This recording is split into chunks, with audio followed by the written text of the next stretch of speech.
पाकिस्तान में तांडव। जी हां, आज आपको बताएंगे कैसे पीएम मोदी के 5 पांडवों से पाकिस्तान में तांडव मचा है। युद्ध क्षेत्र में कैसे इन पांचों का दिमाग इतनी तेज चलता है जिसकी था लगाना पाकिस्तान की बस की बात नहीं। आज हम बताएंगे कैसे इन पांचों ने ऐसा चक्रव्यूह रचा जिससे मुनीर की सेना का बच पाना नामुमकिन है। इंडिया न्यूज की गुजारिश है, जनरल उपेंद्र द्विवेदी सर इस बार काम अधूरा नहीं छोड़ना चाहते, बदला पूरा करना है, घुसकर पाकिस्तान को सबक सिखाना है। एडमिरल दिनेश त्रिपाठी सर इस बार आतंकियों को समंदर में डुबाकर पाकिस्तान का दी एंड करना है। राफेल से पाकिस्तान में भारी दहशत है। Air chief marshal AP Singh sir Munir की सेना को मिट्टी में मिलाना, परमाणु बम की धमकी देने वालों को अजीत डोभाल सर इस बार जमींदोज करना। इंडिया न्यूज मोदी के इन 5 पांडवों से अपील इसलिए कर रहा है क्योंकि ये सिर्फ गोली का जवाब गोली से ही नहीं देना जानते, बल्कि स्ट्रेटेजी, टेक्नोलॉजी और डिप्लोमेसी से भी देने में माहिर हैं। जय भवानी के उद्घोष के साथ सेना ने समय, जगह और टारगेट तय कर लिया है, तो इन पांचों के ऊपर सारा दारोमदार है। इन पांचों को ही आगे देखना है कि किस तरीके से किन चीज़ों को ज़मीन पे उतारना है। हालांकि प्रधानमंत्री मोदी ने अपनी बैठक में सेना को खुली छूट दे दी है, खुला हाथ दे दिया है, लेकिन सेना कुछ भी करने के पहले उसको होमवर्क में उतारेगी, उसको रिहर्सल में उतारेगी, उसकी एक एक नफ़ा नुकसान तय करेगी, उसके बाद आगे कदम बढ़ाने पर यकीन रखती है। ये बच्चों का खेल नहीं है या मोहल्ले का झगड़ा नहीं है। यहाँ पर दो देश आमने सामने आकर खड़े हुए हैं। कारगिल वॉर के बाद एक बार फिर से आमने सामने हैं और इस बार वजह बना है पहलगाम का वो टेररिस्ट अटैक जिसमें 26 लोगों की मौत हो गई। तो हम बता देते हैं कौन है ये 5 पांडव, एक एक करके बता देते हैं। अजीत डोभाल सबसे पहले, जो कि एनएसए हैं, नेशनल सिक्योरिटी एडवाइजर हैं और युधिष्ठिर की तरह हैं। General Upendra Dwivedi army chief है, इन्हें भीम की तरह रखा है हमारे साथियों ने। Air chief marshal AP Singh वायुसेना प्रमुख अर्जुन की तरह हैं। Admiral Dinesh Tripathi navy chief ये नकुल की तरह अपनी जिम्मेदारी निभा रहे हैं और अनिल चौहान जो सीडीएस हैं वो सहदेव की तरह अपनी जिम्मेदारी निभा रहे हैं। तो 5 पांडव यूं ही नहीं, इंडिया न्यूज ने इनको नाम दिया है। जेके बंसल सर हमारे साथ इस वक्त जुड़ गए हैं। जेके बंसल सर, मेजर जनरल जेके बंसल सीनियर डिफेंस एक्सपर्ट के तौर पर बहुत जल्दी हमारे साथ जुड़ेंगे। काशिफ मीर भी पाकिस्तानी जर्नलिस्ट के तौर पर हमारे साथ जुड़ेंगे। मेजर जनरल जेके बंसल, पहला सवाल मैं आपसे ही लेना चाहूंगा। हालांकि हमने मोदी के 5 पांडव कह के इन 5 लोगों को संबोधित किया है, लेकिन हम पहला सवाल ये कि क्या अब आपको लग रहा है कि भारत और पाकिस्तान इन दोनों के बीच 5वीं लड़ाई तय हो चुकी है? Good evening Rajiv ji. Good evening sir. देखिए, लड़ाई तो 22 तारीख को पाकिस्तान ने शुरू किया है। हमारे निर्दोष यात्री जो वहां पे गए थे, सैलानी, उनका निर्मम हत्या करने के बाद में तो भारत का कोई युद्ध करने का विचार नहीं रहता। हम शांति प्रिय देश हैं, लेकिन मजबूर किया गया है। तो अब जो इनका आतंकों का ठिकाना है वो, उसके साथ साथ जो सबसे बड़ी बात है, जो आतंक को पाल पोसते हैं आईएसआई और पाकिस्तान की सेना, इनकी कमर तोड़नी, इनकी रीढ़ की हड्डी तोड़ना बहुत जरूरी है, तभी आतंकवाद खत्म होगा। तो उसके लिए जो भी करना होगा, हमारे 5 पांडव जो आपने बताया है, वो एक स्ट्रेटजी बना के कि इनका किस तरह से उसको कमजोर करना है, कहाँ से पहले अटैक करना है, पहले नेवी से अटैक करना है या एयरफोर्स से या जमीनी, वो ये सब देखेंगे। और जो मोस्ट लाइकली मुझे लगता है कि काफी कंसंट्रेशन फोकस जो है पाकिस्तान की फौज का पीओके के अंदर में है। तो अगर वहां पे जितने भी 2-3 लाख सैनिक हैं उनको खत्म कर दिया जाए, इन्होंने कुछ वहाँ एयरक्राफ्ट रखे उनको भी खत्म हो जाएंगे, और खत्म नेवी तो इनकी है ही नहीं। तो इस प्रकार से पीओके भी हमारे पास में आ जाएगा। जो वहाँ के जो टेररिस्ट कैंप है उनके भी नस्ता नाबूद हो जाएंगे। तो मुझे लगता है कि ये जो है शुरुआत वहीं से होनी चाहिए और वहीं से करेंगे। हालांकि ये सब सीक्रेट है, हमारे सिर्फ अंदाज हैं, कयास हैं। जी। हम अपने जितना सोचते हैं उतना करते हैं। इनकी सोच हमसे या पूरे देशवासियों से अपने फील्ड में कहीं ज्यादा है, जिसके बारे में सोचना भी जो एक हम लोगों के लिए पॉसिबल नहीं है। तो वो देखकर ग्राउंड पर सारा एनालाइज करने के बाद में और टॉप सीक्रेट ढंग से एक सरप्राइज देंगे, जिससे कि पाकिस्तान की जो पूरी सेना है, उनकी जो टेररिस्ट हैं, वो सब ध्वस्त हो जाएंगे। और अभी जो है इनका ग्वादर पोर्ट है उसको भी ब्लॉक कर दिया गया है। इनका खाना पानी, राशन और जो हथियार आते हैं वहां से, चीन से, वो सब ब्लॉक कर दिए जाएंगे। तो इस प्रकार से एक कंप्रीहेंसिव स्ट्रेटजी बना करके मेन एम ये है कि हमको पीओके वापस लेना है और वहां की सेना की कमर तोड़नी है। बाकी युद्ध करने का हमारा और कोई मकसद नहीं है, ना ही इनकी जमीन पर कोई कब्जा करने का इरादा है। वो पीओके हमारा है जो हम लेकर रहेंगे। और जो यहाँ की पाकिस्तान की जो एक टेररिस्ट फौज है, वो टेररिस्ट ही है वो भी, क्योंकि वो टेररिस्ट को जो है, जो आसिम मुनीर है उसको जो है टेररिस्ट से ही संज्ञा दी गई है।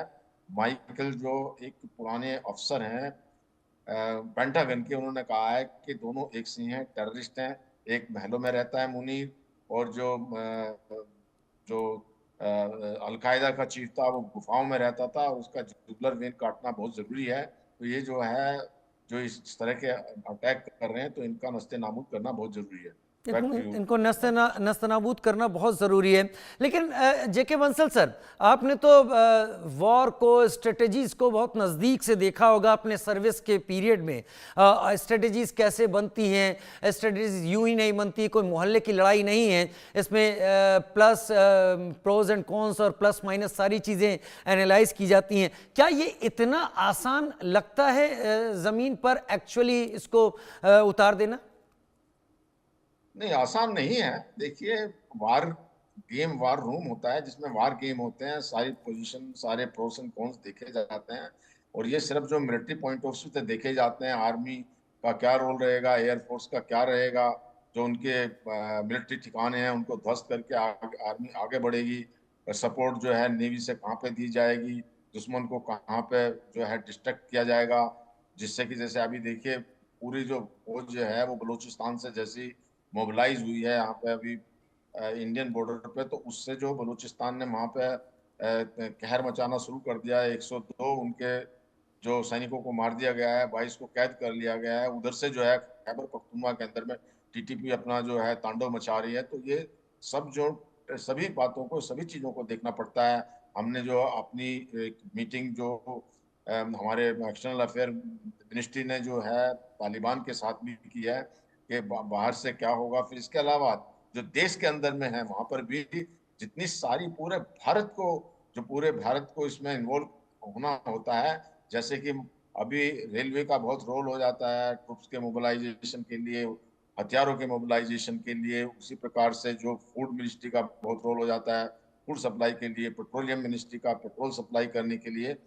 तो ये पूरा एक कोऑर्डिनेशन करके दिन हम्म। रात की मेहनत से ये काम होता है। ऐसे नहीं होता है ये, हालांकि बहुत टॉप सीक्रेट रखा गया है और रखा जाना भी चाहिए, रखा गया है, लेकिन ये सब एक्टिविटी एग्जैक्टली होती रहती हैं, मतलब तब जाकर के ये सरफेस पे आता है। जी। मतलब जंग कहना जितना आसान होता है आम लोगों के लिए सोशल मीडिया पर, उतना उसको जमीन पर उतारना आसान नहीं होता है। उसके नफे नुकसान देखने बहुत जरूरी होते हैं, और यूं ही अगर कोई आगे बढ़ता है तो मात होनी बहुत तय होती है। लेकिन मेरे साथ काशिफ मीर भी जर्नलिस्ट, पाकिस्तानी जर्नलिस्ट जुड़ गए हैं। बहुत स्वागत है काशिफ भाई, वक्त निकालने के लिए हमारे साथ और ये वक्त देने के लिए अपना। काशिफ भाई, सीधा स्ट्रेट फॉरवर्ड, जो भी अभी हालात आपको भी दिखाई पड़ रहे होंगे, आप पाकिस्तान से देख रहे हैं, हम यहां से बैठ के देख रहे हैं। मेरा सीधा सवाल यह है कि क्या आपको लग रहा है, क्या आपको समझ में आ रहा है, आपका एनालिसिस क्या कहता है, क्या भारत पाकिस्तान के बीच में पांचवी लड़ाई आपको तय लग रही है? देखिए, जिस तरह की कशीदगी दोनों मुल्कों में लग रही है और जिस तरह का हमें आपकी तरफ से जो मीडिया वार जो नजर आ रही है, उससे तो ये बिल्कुल क्लियर नजर आता है कि भारत एक दफा फिर जो जंग है उसका आगाज करना चाह रहा है। और दूसरी तरफ हम पाकिस्तान में देखते हैं तो यहाँ पे भी हम जब हुकूमती सतह पे देखें या मिलिट्री की एक्टिविटीज देखें, उनकी मीटिंग्स देखें या जो मोराल है वो देखें, उससे भी ये लग रहा है कि तैयारी दोनों तरफ से जारी है। जिस तरह से पैनलिस्ट पहले कह रहे थे कि ये कहना बड़ा आसान होता है कि दोनों मुल्कों के दरमियान जंग हो जाए, तो भुगतना ये उतना ही मुश्किल काम है। दोनों दो एटमी पावर्स के दरमियान और दो ताकतवर जो फोर्सेस वाले ममालिक के दरमियान जो जंग है, ये कोई मजाक नहीं है, ये कोई खेल नहीं है, ये कोई इतना आसान काम नहीं है। तो मेरा ख्याल है कि इस हवाले से दोनों मुल्कों को ही नहीं बल्कि जो इंटरनेशनल पावर्स हैं वो भी इसको देख रहे हैं। और अब तक दोनों मुल्कों को जो मैसेजेस हैं इंटरनेशनल पावर्स के, वो दोनों मुल्कों को मिल चुके हैं कि इसके क्या नुकसान और क्या फायदे होंगे। तो मेरा ख्याल है कि जो जंग है वो ना भारत को सूट करती है ना पाकिस्तान को सूट करती है। सूट करती है तो वो मीडिया को शायद सूट करती होगी रेटिंग के लिए, इसके अलावा मुझे नहीं लगता कि कोई जंग शूट करती हो। लेकिन तैयारी दोनों तरफ मैंने देखी है कि लाइन ऑफ कंट्रोल के ऊपर जो कश्मीर के दोनों अतराफ मकबूजा कश्मीर जो भारतीय जेर कब्जा कश्मीर है वहाँ पे भी और आज़ाद कश्मीर के अंदर भी, यहाँ पे भी तैयारियां इसी तरह से बड़ी भरपूर तरीके से हैं। जो वो डिप्लॉयमेंट हो रही है दोनों साइड से जो फौजी जो डिप्लॉयमेंट्स हैं, उनकी गाड़ियां जा रही हैं, बख्तरबंद गाड़ियां हैं, उनका राशन है, असला है, जो फोर्सेस हैं वो भी जा रही हैं। इसी तरह से हम देख रहे हैं कि जो सियालकोट बॉर्डर है वहाँ पे भी, लाहौर वाला जो बॉर्डर है वहाँ पे भी, और जितना भी पाकिस्तान और इंडिया के दरमियान जहाँ जहाँ पे भी लाइन ऑफ कंट्रोल है या लाइन ऑफ या जो मुश्किल जो बॉर्डर है, तो वहाँ पे तैयारियां दोनों तरफ नजर जरूर आ रही हैं। लेकिन ये तैयारियां इतनी आसान नहीं है कि इंडिया पाकिस्तान के साथ जंग लड़े और पाकिस्तान इंडिया के साथ। आपने कहा कि एटमी पावर है दोनों के दोनों।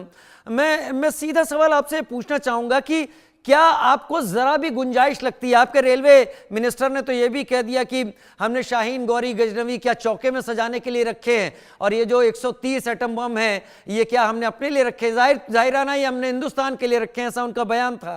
क्या वाकई आपको ये लगता है कि दोनों में से कोई इतनी हिम्मत करेगा कि न्यूक्लियर वेपन चला पाए? काशिफ भाई, देखिए प्रैक्टिकली तो न्यूक्लियर जो वेपन है वो ये डेटरेंट होता है जहां तक मुझे पता है। देखें जो न्यूक्लियर जो हथियार हैं वो इंडिया के पास भी अपने डिफेंस के लिए हैं और पाकिस्तान के पास भी अपने डिफेंस के लिए हैं। मुझे नहीं लगता कि पाकिस्तान या इंडिया एक दूसरे को तबाह करने के लिए, पहल करने के लिए कोई भी पहल करेगा, मुझे नहीं लगता। इसलिए कि दोनों पूरी वर्ल्ड के अंदर रह रहे हैं, दोनों कोई अलग तो नहीं रह रहे, एक इंटरनेशनल कम्युनिटी में रह रहे हैं और इसका सबको लॉस का पता है कि इसका कितना बड़ा लॉस है। ये तो लॉस आपके पास वो ऑप्शन होती है कि जिसको आप हमेशा से जब भी लड़ाई करते हैं या लड़ाई शुरू होती है तो आप इसको एक पावर के तौर के ऊपर यूज करते हैं कि तुम्हारे पास वो है तो मेरे पास ये है। इसी तरह से जो मिसाइल हैं वो पाकिस्तान के पास हो या इंडिया के पास हो, दोनों के पास एक लंबे हदफ तक मार करने वाले दोनों के पास मिसाइल मौजूद हैं।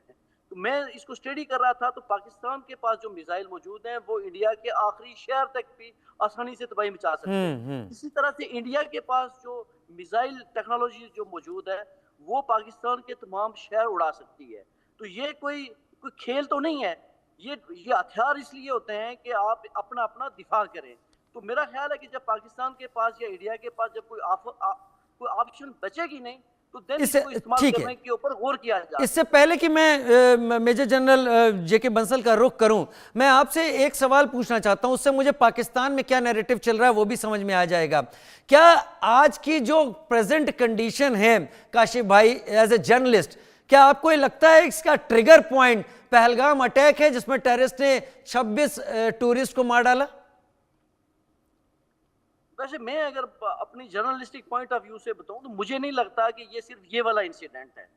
ये जाहिर सी बात है जो वाकयात होते हैं वो हिंदुस्तान के अंदर हो या पाकिस्तान के अंदर हो, ये कोई एक दिन में नहीं होते। इनकी एक पूरी तारीख होती है। पाकिस्तान में आपने देखा कि बलोचिस्तान में एक जो ट्रेन थी, मुसाफिरों की ट्रेन, जाफर एक्सप्रेस, लोग भी थे, वो भी अगवा हुई। तो ये वाकयात दर वाकयात होते हैं और कहीं पे भी हमें ये लगता है कि कहीं पे स्टेट खुद करा रही होती है। जिस तरह से हमें बड़ा वाज़ेह नजर आता है कि ये जो अभी पहलगाम वाला एक जो बहुत ही इंदोकनाक जो वाक़ा हुआ, वो दुखते वाक़ा हुआ, तो हमें ये लगता है कि या तो ये नेग्लिजेंस की वजह से हुआ, वहाँ की सिक्योरिटी एजेंसीज की, वहाँ की पुलिस, वहाँ के इदारों की। नहीं वो तो एक्सेप्ट कर रही है, वो नहीं नजर आता। हाँ नहीं, वो तो एक्सेप्ट कर रहे हैं, वो तो एक्सेप्ट कर रहे हैं गवर्नमेंट सोर्सेस की यहां पर एक चूक जरूर हुई है और उस चूक के जिम्मेदार लोग बाद में तय किए जाएंगे, लेकिन जिन्होंने इस बुरी तरीके से मारा है। मेजर जनरल जेके बंसल, मैं पहलगाम के इश्यू पर आपको थोड़ी देर के लिए लाता हूं, फिर अपना अगला सवाल रखूंगा। ये जिन्होंने भी मारा है लोगों को, उनकी जो फुटेज आई है, एक फुटेज जिसमें एक जिप लाइन पर एक शख्स जा रहा है और नीचे की तरफ वो हेडशॉट मारता है, ये ब्रूटैलिटी मदरसा पढ़े हुए या यूं ही कश्मीर में गोली चलाने आए टेररिस्ट की निशानी नहीं है।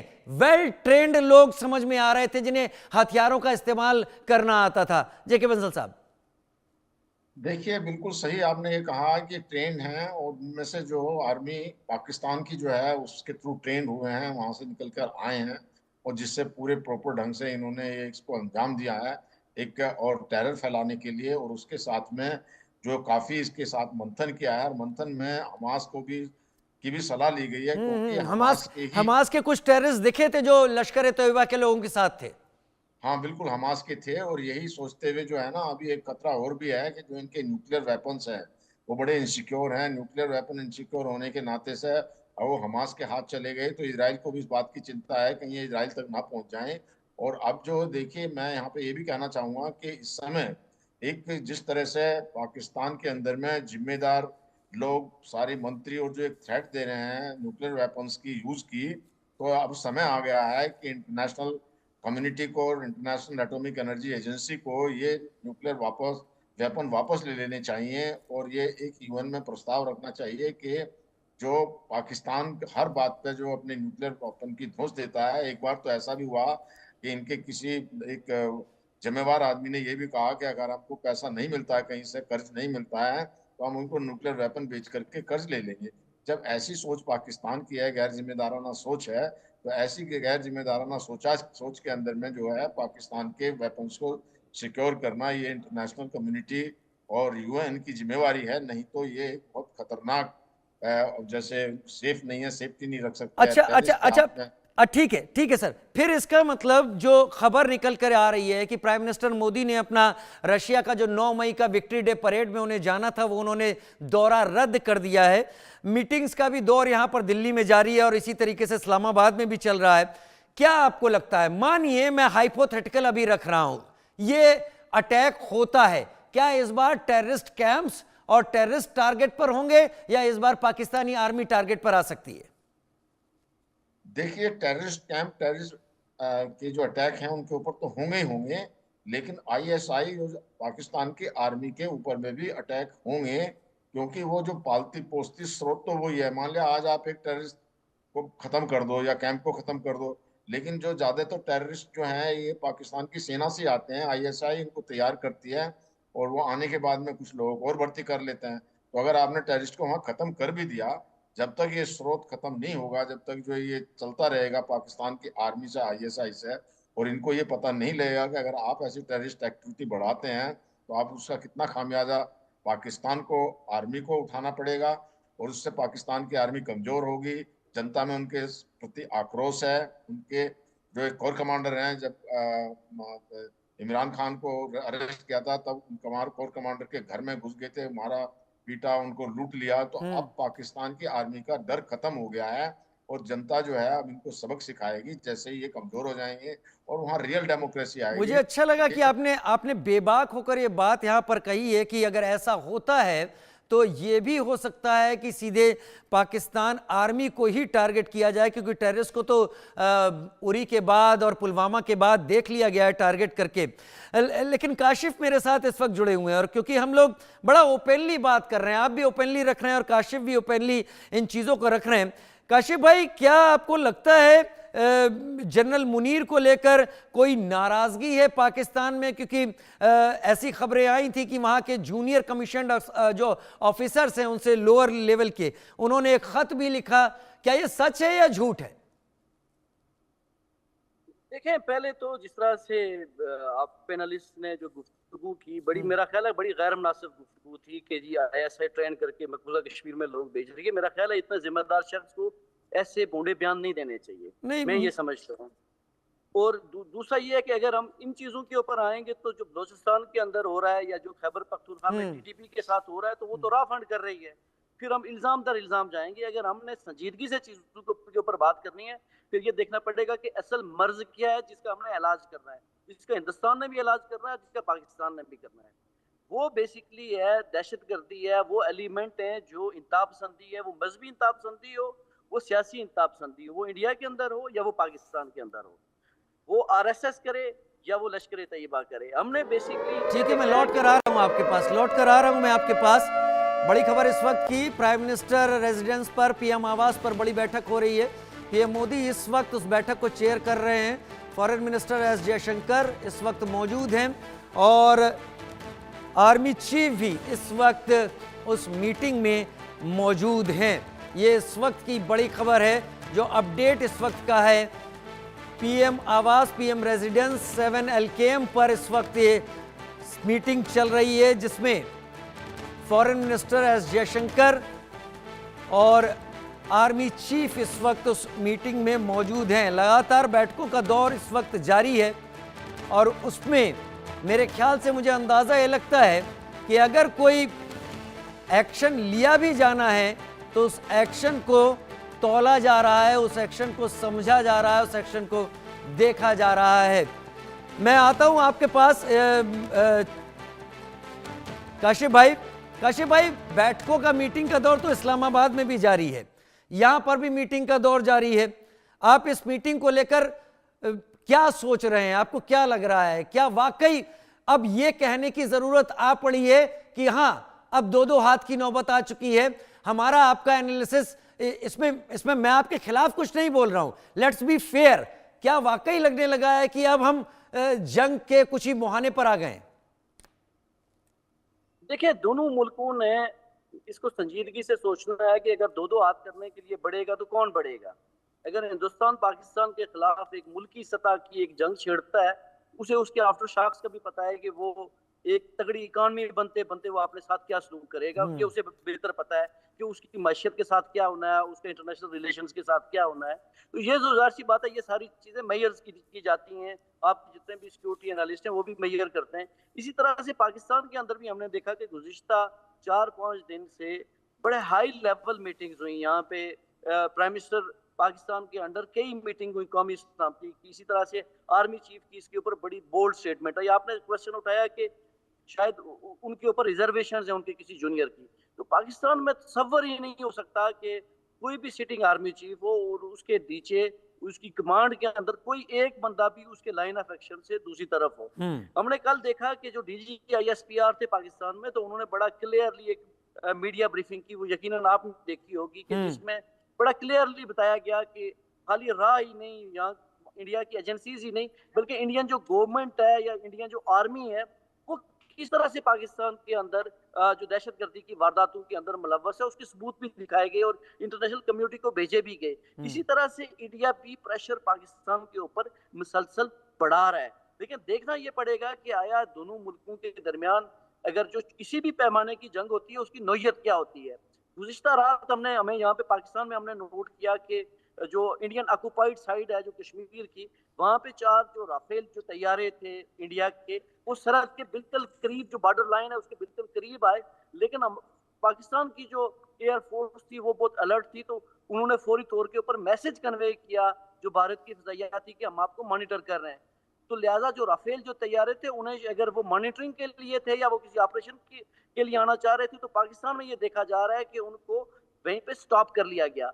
और यही हमने देखा था कि 2019 में भी जब पुलवामा का वाक़ा हुआ था और इंडिया की जो फ़ज़ाइया है उसने एबटाबाद के अंदर चंद कौवों को निशाना बनाया था, एक जंगल में कुछ दरख्तों को जख्मी किया था। तो उसके बाद 2 जो तैयारे थे मकबूजा कश्मीर के अंदर, तो उन दोनों इंडियन तैयारों को गिराया गया था। तो दोनों को एक दूसरे की ताकत का मुझे अंदाजा है कि दोनों को एक दूसरे की ताकत का खासा अंदाजा है दोनों ममालिक को, कि दोनों एक दूसरे को कितना नुकसान दे सकते हैं। तो मेरा ख्याल है कि जंग की तैयारियां अगर नरेंद्र मोदी भी सोच रहे हैं तो उन्हें ये देखना पड़ेगा कि ये जो केस है, ये फैक्ट फाइंडिंग के बगैर अगर वो किसी जंग में जाते हैं तो उन्हें इसका क्या खमियाजा भुगतना पड़ेगा। ठीक है सर, कि पाकिस्तान की इकोनॉमी के ऊपर क्या असर पड़ेगा और डिफेंस के ऊपर क्या असर पड़ेगा। ठीक है, भारत क्योंकि बढ़ती इकोनॉमी है और भारत कहीं आगे है, लिहाजा आपका जोर इस बात पर है कि भारत के ऊपर ज्यादा असर पड़ सकता है।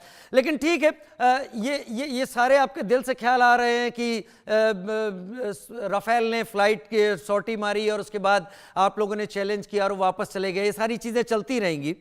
जेके बंसल साहब, पाकिस्तान ने, जब भारत ने इंडस वाटर ट्रीटी को एबेंस में डाला यानी सस्पेंशन में डाल दिया, पाकिस्तान ने शिमला एग्रीमेंट को भी सस्पेंशन में डाल दिया।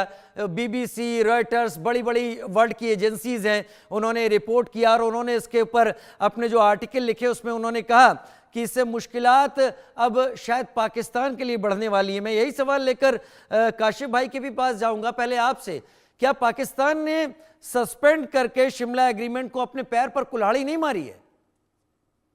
बहुत सही कहा आपने राजीव जी कि अपने पैर पे कुल्हाड़ी मारी। पाकिस्तान पैनिक में आ गया और वो एक तरह से बौखलाहट में, जैसे होता है ना कि मैंने एक काम किया तो मैं भी कुछ करूंगा, चाहे वो मेरे लिए गलत हो सही, क्योंकि हमने जो सिंधु नदी का जो पानी का अभियान में डाला तो इन्होंने कहा जी हम ये डाल देते हैं या हम आपके साथ में व्यापार बंद कर देते हैं या हम आपकी फ्लाइट को रोक देते हैं, लेकिन उससे नुकसान किसका हो रहा है? नुकसान जो है वो पाकिस्तान का हो रहा है। पाकिस्तान का नुकसान जो है ये आपने जैसे कहा शिमला समझौते से भी है।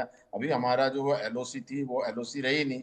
अभी इंडियन आर्मी जहां चाहे या सेनाएं जा सकती हैं, उस एलओसी का तो खत्म हो गया कंसेप्ट। लेकिन ये इंडिया इसमें के लिए पाकिस्तान भी अपना प्रॉफिट देख रहा है कि वो अब कश्मीर इश्यू जिसको अभी भी उठाता रहता था, अब वो उसको लेकर वर्ल्ड के लीडर्स के पास जा सकता है, क्योंकि अब तक तो बायलेटरल था। नहीं, उसमें तो पाकिस्तान अगर जाता भी है यूएन के अंदर में, तो पाकिस्तान उसमें यूएन में बिल्कुल क्लियर ये लिखा हुआ है कि पहले जो है पाकिस्तान को अपनी सेना वहां से हटानी पड़ेगी और पाकिस्तान को पीओके को खाली करना पड़ेगा। खाली करने के बाद में फिर वहाँ हिंदुस्तान की फौजें आएंगी, हिंदुस्तान का वहां पे जो है पकड़ होगी। उसके बाद प्लेबिसाइट या जो है वो जनमत कराया जाएगा, और उसके बाद की बात है। तो पहले पाकिस्तान वहां से वो खाली तो करना पड़ेगा। ठीक और है। जब प्लेबिसाइट की बात है तो वो तो अभी जो कश्मीर में डेवलपमेंट देख करके जो पीओके की जनता है वो तो हमेशा एकदम तैयार खड़ी हुई है। यानी फिर उसी पर जाएगा, उसी दस्तावेज पर जहां पर ये शर्त लगी हुई है कि पाकिस्तान को अपनी फौजें हटानी पड़ेंगी। और ये शायद मुमकिन नहीं लगता कि पाकिस्तान ये चीजें हटाएगा, और शायद इसी पर रार फिर हो जाएगी आगे। लेकिन मेरे साथ संजय शर्मा इस वक्त हमारे सीनियर एडिटर जुड़ गए हैं, क्योंकि प्राइम मिनिस्टर मोदी के घर पर एक हाई लेवल मीटिंग हो रही है। संजय, जरा डिटेल में जानकारी दीजिए, क्या चल रहा है, एजेंडा क्या है? देखिए, लगता है भारत सरकार की तरफ से कोई बड़ा फैसला होने वाला है। लगातार 4 बैठकें यहाँ दिन में हुई है प्रधानमंत्री नरेंद्र मोदी के घर पर।